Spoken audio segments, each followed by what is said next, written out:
Hello. I'm Abhijit Banerjee. I'm one of the directors of JPAL. It's my great pleasure to introduce Mr. José Luis Escrivá, who is Minister of Inclusion, Social Security and Migrations in the Spanish government since 2020.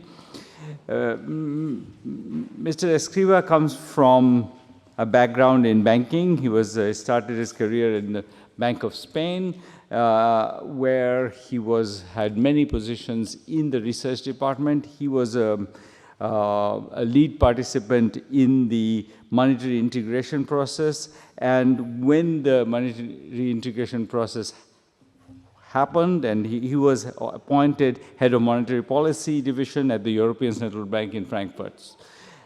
Since then, he has had many very important positions. He was president of the Independent Authority for Fiscal Responsibility from 2014 until his appointment as a minister.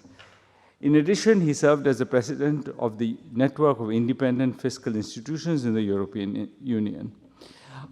I personally am very delighted that he's here and that he's here with his team because of a piece of work that the Spanish government has taken on, which I find really remarkable. They have taken on, I think, ahead of almost any government in Europe, has taken very seriously the idea that programs, anti-poverty programs, not only need to be implemented well, they need to be evaluated, and the evidence needs to be used. And that particular obvious but sometimes radical position, they seem to have embraced, and we are working together with them.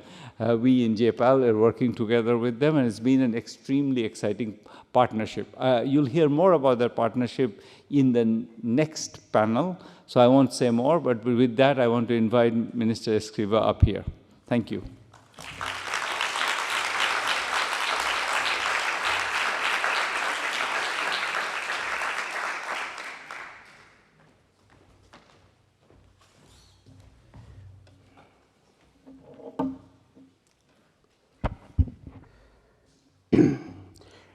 Good afternoon to all participants, audience members, ladies and gentlemen.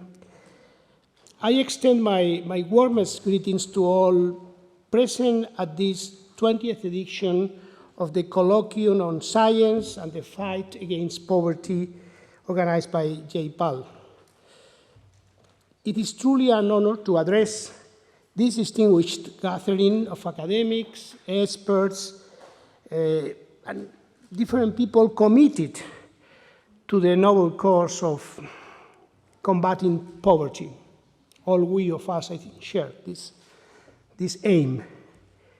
And I am particularly grateful for the invaluable insights, experiences, and wisdom shared by Professor Banerjee, but also Professor Duflo. Professor Kremer, I think, is also invited to this. So thank you very much indeed for all your contributions to addressing the challenges we face to generate new evidence in social policy, which are of immense relevance. Their expertise enriches our understanding, and I say that very firmly as a policy maker, and strengthen our collective efforts in the fighting against poverty. I must also acknowledge the significant role played by JPAL, that Professor Banerjee just mentioned, as a key partner in implementing and explaining inclusion policies, I think already for more than 2 years. And we are very close to start going through the result of this collaboration in terms of the outcome of a number of pilots. The next session will be fully devoted to this, and I hope will be of the interest of all of you. Today I would like to draw attention, in particular, to the concept of social investment in Europe.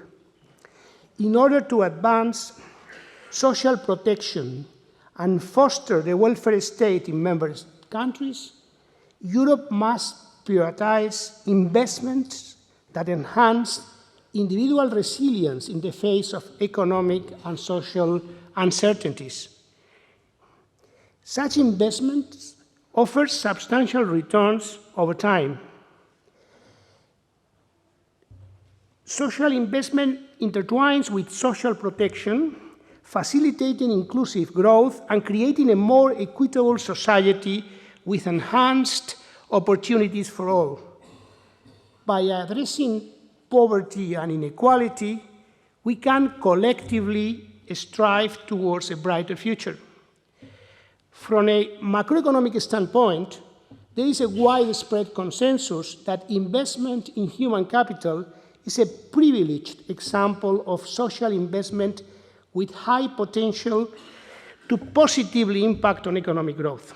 In addition, when dealing with the green and digital transitions, there is a compelling need for a move towards a more proactive approach to strengthening people's abilities through lifelong learning for the reskilling and upskilling of workers. At the same time, there is mounting evidence that children's education, primarily in the early stages, reaps great benefits. In a sense, a smart, and I would like to stress, a smart investment in human capital will bring returns not only through greater growth, productivity, jobs, and salaries, but also by contributing to reducing poverty, inequality, and healthcare expenses. Mindful of this need, and leveraging on the fact that Spain will take over the European Council presidency in July, for those who may not come from Europe, the governance in Europe is organized in such a way that every semester one country, one member state is basically running the governance and organizing the coordination of efforts between, on the one hand, member states, the European Commission, and the European Parliament. Okay, in a few days, this will happen. It will happen that we will take over from the current presidency, which is from Sweden. And it's also important that Belgium come next, because Belgium will take over from us in the first semester of 2024, and Belgium and Spain, we together, the two countries, we are working together on a proposal to preserve high-return investment in Europe. Needless to say, we have an intense work program for these two presidencies lined up for the next 12 months. To begin with, it is crucial to undertake a preliminary step in the process. Identify social investment at the micro level, focusing on targeted specific policies, provided evidence of, in a way, which investments yield the higher returns. We need to start off by pinpointing individual projects or interventions with the best results in terms of social and economic returns. For instance, when it comes to human capital, it is imperative to identify highly specific programs that demonstrate significant returns in comparison to successful average social expenditure. This process will provide essential evidence on the effectiveness and efficacy of these interventions. To achieve this aim, evidence both micro and macro, at both micro and macro levels, becomes of utmost importance through a combination of ex post and ex ante evaluation. Evidence-based policies need to be enhanced, no doubt about that, and this evaluation should be applied through the whole life of the project. First, by gathering evidence and making an ex ante evaluation at the program startup stage. Then, through the inclusion and assessment of key performance indicators and alerts in case of significant deviation during the execution phase of the programs. And finally, through annual reviews of achievements and accountability, including the decision about whether a program should be maintained or dropped. In parallel, credibility and confidence can be built up by establishing reliable and transparent methodologies for the selection of individual projects with high economic and social returns. We are all aware that, unlike the work that goes into measurement investment in physical capital, that has been prioritized very much, in particular in Europe, for quite a number of years, when it comes to social capital, there is a severe lack of social capital metrics and a shortage of commonly accepted evaluation methodologies. In order to achieve these goals, we require support from the academic world and the development of policy labs, such as those included in this section. In the section that is going to come, no doubt, it will focus on our experience with these 38 pilots. Collaboration between academics and policymakers, to me, is key in order to develop a successful framework for evaluation of policies, I would say in every dimension, but in particular on the social one. When this social investment had been identified, they will contribute to the Europe accelerated transition towards a more competitive economy and a fairer society. The next step would be to integrate this investment into the European economic governance. And here I think we have now a unique opportunity, because after a number of years in which fiscal rules in Europe had been discontinued because of the situation created by the pandemic, they will come back in 2024. But they will come back with a new framework, I think an enhanced framework in which member states and the Commission have learned from previous mistakes and failures. So it's an opportunity to work together also with the Commission and with ministries of finance in the months to come in order to be able to give a role, to provide a role in this European governance for the budgetary programming of the social investment. And the good news here is that the proposal for this new framework, fiscal framework in Europe, from the European Commission opens the door to gradual fiscal adjustment policies and paths for countries, and this is very important, that have committed to reforms and investments aimed at promoting growth or fiscal sustainability, and this proposal explicitly includes investments related to the European Pillar of Social Rights. So this provides a wonderful opportunity, window of opportunities, in order to be able to insert in the European economic governance the social dimension through rigorous projects, evidence-based, and supported by ex-ante and ex-post evaluation. And I think that the European Commission, member states will have a role, of course, in taking the initiative in including these projects in the budgetary frameworks, but the European Commission, the European-wide instance, will have a major role in evaluating the appropriateness of these projects. And here the Commission will need external support and will badly need external support from the academics at European-wide level. So I think if JPAL, for instance, will be really a major support for European institutions in evaluating these projects if I expect this approach flies. We cannot ignore the evidence supporting the fact that some social reforms and investment bring benefits in terms of growth and a reduction in the income gap. As academics and policy makers, the challenge we face is to work in collaboration to identify, measure, evaluate, promote, and protect these reforms and investments.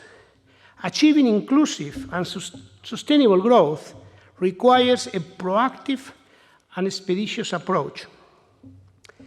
Over the past 3 years in Spain, we have dedicated substantial efforts to the development of a new inclusive policy, one that includes the implementation of a minimum income scheme and the creation of a policy lab that will be discussed in detail in the subsequent panel, I understand. This policy lab comprises 34 projects focused on designing inclusive pathways with a significant emphasis on education. Actually, in 12 of them, out of the 34, education is a major component. 4 of these projects specifically target childhood inclusion. Let me provide you with 2 examples of inclusion pathways to illustrate the specific projects we are talking about here. The first project is called Infant Spaces 0 to 3, supporting early childhood in families facing social vulnerability due to poverty. This initiative, effectively managed in collaboration with the banking foundation, I think we can say the name, why not, La Caixa, organizes sessions for parents and their children. The project focuses on stimulating and motivating children who come from vulnerable families living in cramped accommodation. Due to limited space, these children often lack opportunities to engage in physical activities.